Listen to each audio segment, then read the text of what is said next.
Have you ever been to the doctor for a checkup? They might check your blood pressure. Your temperature? And even use their stethoscope to listen to your heart. Cold. It's one thing for your heart to get checked by a doctor.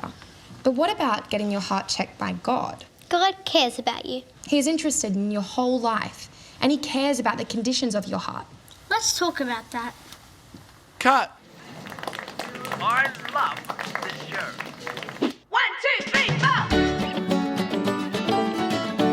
There's something special about this place, full of crazy characters and imagination run wild. A place where the good news of Jesus spreads out all over the world. Join us as we plan it, film it, and wrap it up.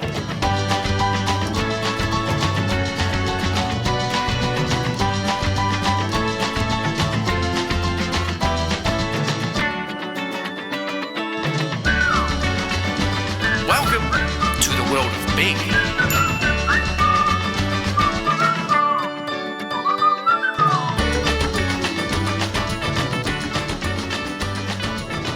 Welcome to the 712th bi-daily meeting of the Mighty Mighty Mates.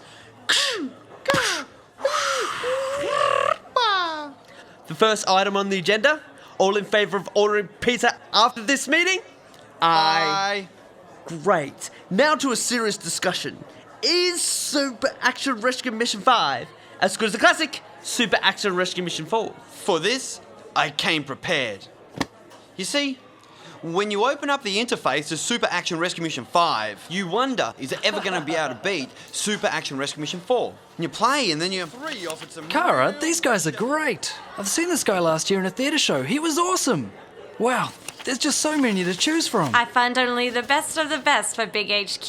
Look, I cannot wait for the auditions. Can we do it Friday? Already done and booked in for 10. You are the best. You are right. Level 3 offered some real challenges, with the introduction of the monkey in the suit. That's really interesting. No, Dan, it was more challenging than interesting. What? The monkey in the suit. She was a monkey? Who was a monkey? The girl in the suit. What? Pass. We need to speak to Gopher.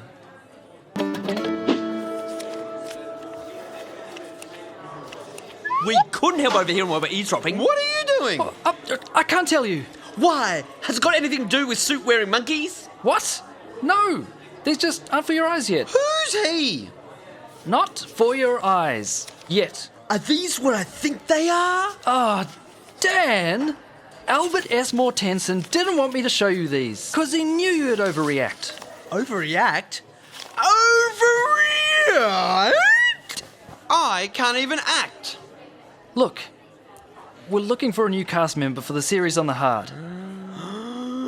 Oh, we were worried you guys would do this. Now look, I really have to go.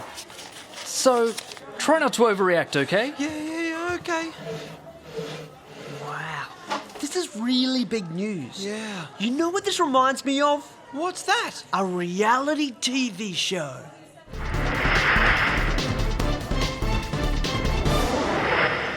Now that's overreacting.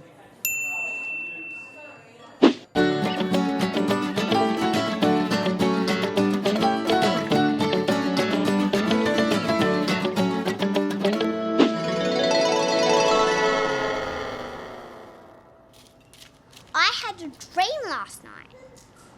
In my dream, I saw a special treasure chest.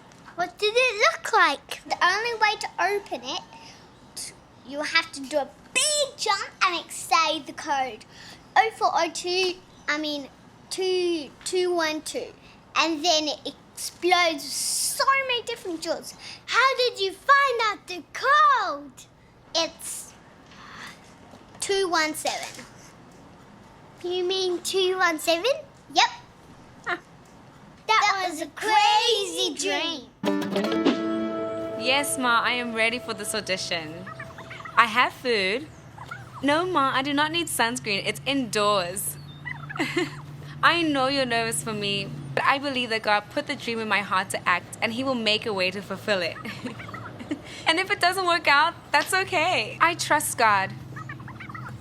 Hey there, we're starting now. They're calling me in. Okay, bye. Welcome, one and all, to the big studio sets, where the magic happens. This is a place where a huge team of people work together, all playing their part. And today, one of you will be selected to join that team. So, here's how it's going to work. You've all got a copy of the Ready? scene. Yeah. You know what to Microphone, do. check. I'll be Music, singing check. you in Done, alphabetical order, check. starting with Let's wait for our Alison Arbach chance. and going right through to Zechariah. So, we'll be starting shortly, but right now, we have something special for all of you. You wait here, and I'll be right back.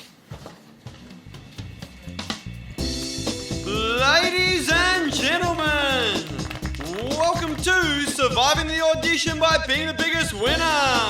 Now for your host, FMD.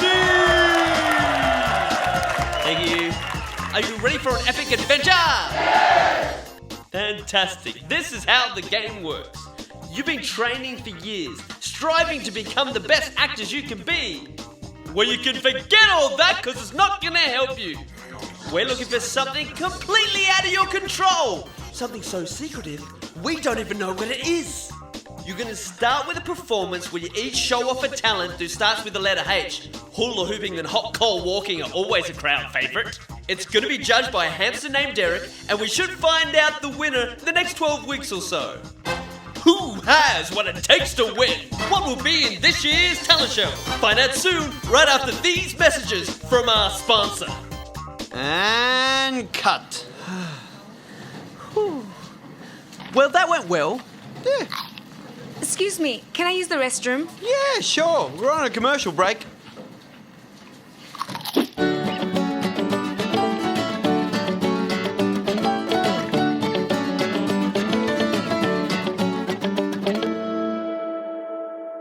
Steve and Jeremy, the manager. Hi. Organic spelt, a gluten-free wholemeal quiche with bacon and eggs. Muesli bar. Swaps.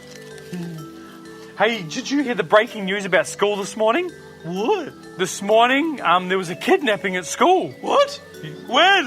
Where? How? Whom? Calm it down. He woke up 10 minutes later. Oh, nothing. You know how others look on the outside, but God looks in the heart? Does he have X-ray vision? What? It's the most ridiculous thing I've ever heard. Doesn't make any sense. It's the silliest, craziest idea in the world. He's got X-ray glasses.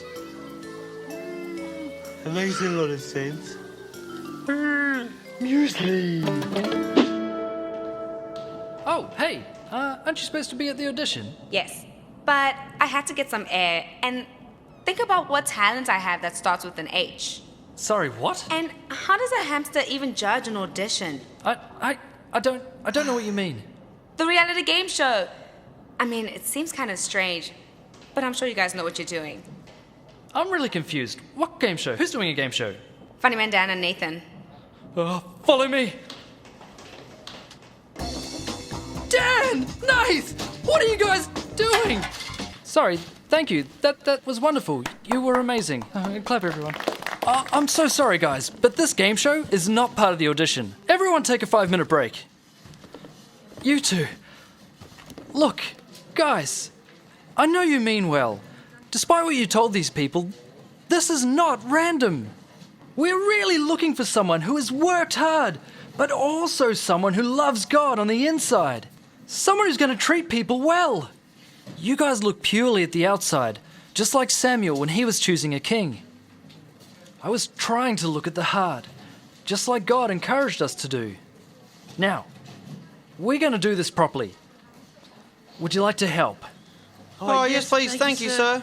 We're sorry, Gopher. We'll treat people better next time. On next week's episode. No. Okay.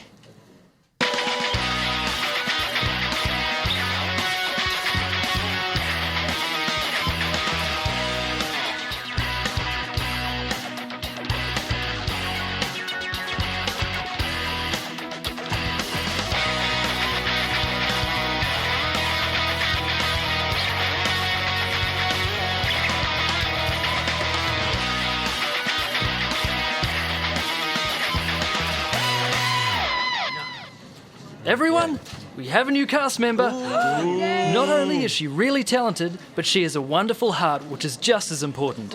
So, ladies and gentlemen, I give you Jackie.